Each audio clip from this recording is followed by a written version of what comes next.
ये कहानी एक ऐसे आदमी की है जिसकी बीवी एक जानलेवा बीमारी से गुजर रही है और इस आदमी के पास इतने पैसे नहीं है कि वो अपनी पत्नी का इलाज करा सके। उसे उम्मीद की कोई किरण दिख नहीं रही। अपनी बीवी की टूटती हुई हालत को देख वो खुद बहुत टूट चुका है। तभी उसे एक वैद्य के बारे में पता चलता है जिसे जड़ी बूटियों का असीम ज्ञान है। वो उस वैद्य से मिलता है और उसे अपनी परेशानियां बताता है। वो वैद्य काफ़ी देर सोचने के बाद कहता है, एक पहाड़ है जिसकी चोटी पे एक पेड़ है और उस पेड़ में एक नीले रंग का फल होगा जिसे खाने से तेरी पत्नी ठीक हो सकती है।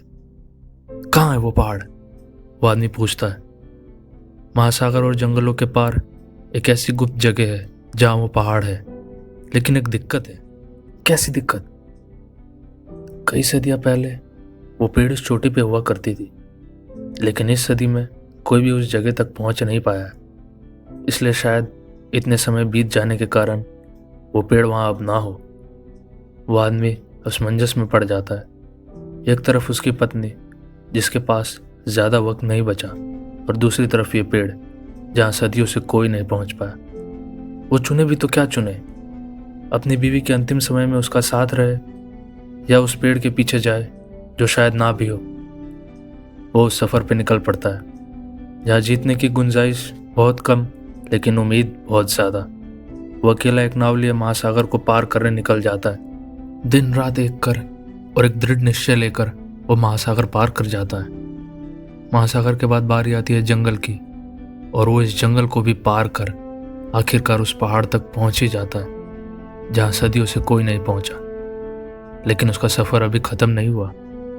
वो आगे बढ़ता चला जाता है। थकते हारते गिरते पड़ते वो अपनी सारी हदें पार करता हुआ आखिरकार उस चोटी तक पहुंच ही जाता है। और हैरान करने वाली बात यह है कि उस चोटी पे वो पेड़ अब तक है, लेकिन उसमें ना ही कोई पत्ते और ना ही कोई फल। उस आदमी का दिल सुन्न पड़ जाता है। उसकी सांसें जैसे एक पल के लिए रुक गई हों।